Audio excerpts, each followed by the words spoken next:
Hey hypercoders, welcome back to second part of our GetIt series. In the previous video, we covered the basic of what GetIt and how it simplifies dependency management. Today we are going to set up GetIt in your Flutter project and register some services step by step. So by the end of this video, you will have GetIt fully configured and ready to go. Here, just search GetIt Flutter and click on the first link.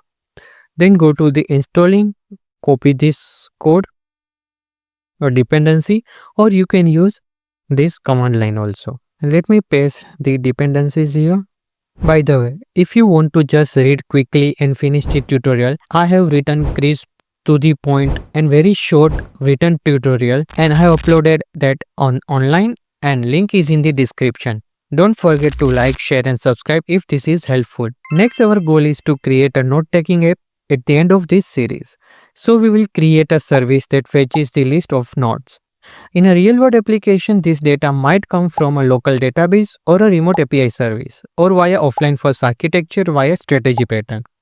But for this tutorial, we will simulate it via hard-coded values. However, if you want to know about strategy pattern in detail, you can visit our playlist named as Hyper Design Pattern in our YouTube channel. Now go to the lib and create a directory named as services. Here we will place our service. Let me create one service named as nodeService.dart file. NodeService will be a simple class that returns a list of dummy nodes. We will use GetIt to register and access this service later. Let me return a dummy array. Now let's set up GetIt to register this service. Let's create a new file named dependency injection.dart inside our lib folder. Inside dependency injection.dart, we will set up GetIt and register this service. Let's create a global GetIt instance. We have created an instance of GetIt as a global, so we can use it throughout your application. Now let's set up our dependency injection. Here in this method, we will register the node service as a singleton, ensuring that only one instance will be used. RegisterSingleton does not return a future and the setup process is synchronous. So here void is the correct return type. We will be using future void if there will be any service which will have the asynchronous operation. Let me provide a type here. So you might have a question, what is the benefit? First, type safety.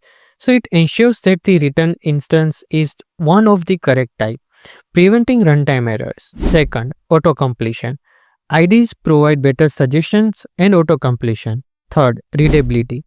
It improves code readability, making it easier to understand which service is being accessed. Fourth, error prevention. It avoids potential typecasting errors by ensuring the correct instance is returned. You might have a question why we use registerSingleton and why not registerFactory. So let me tell you first of all why singleton. RegisterSingleton creates a single instance of node service that stays in memory throughout the app's lifecycle. Since node service doesn't need to recreate it frequently, a singleton is the most efficient choice here. Why not factory? So basically, registerFactory creates a new instance every time you request the service. This is useful when you need a fresh instance for each use case. But for services like node service that don't need multiple instances, a singleton is the better choice. In most cases, services that manage states or interact with APIs should be singleton to maintain consistency and avoid unnecessary reinitialization. Now let's modify the main.dart file to include the dependency injection setup.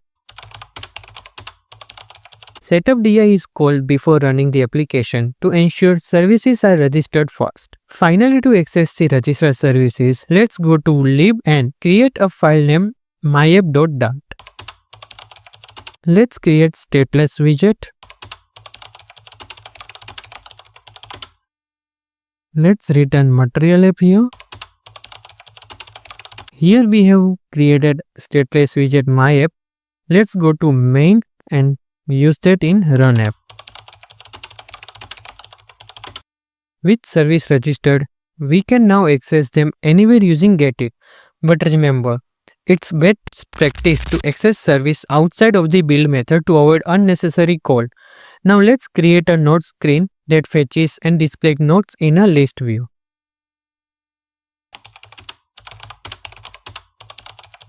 Here we will be creating stateful widget. As I have mentioned, we will not be using the build method to access our service. So let me add our init state.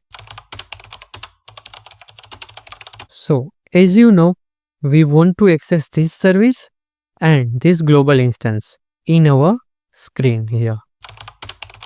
I have used let initializer because I want to use that in our init state. I have created list of the nodes to display in our list view. So this is for retrieving the registered service. Now we will be using the node service.getNode, which will returns a list of dummy nodes that are displayed using a listview.builder.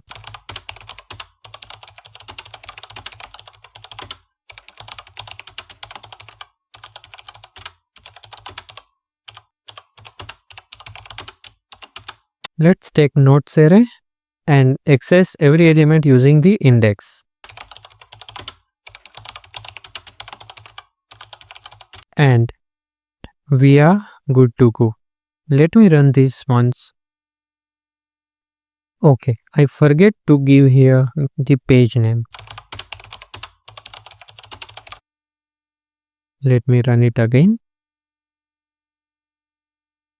As you can see, we have 3 nodes, which is coming from our node service, and it is registered here, and using SL instance we are getting that node service is here and using that inside our list tag. In the next video, we are going to explore LazySingletons, singletons and factories in GetIt. Don't forget to like, share and subscribe. I will see you in the next video. Until then, happy coding.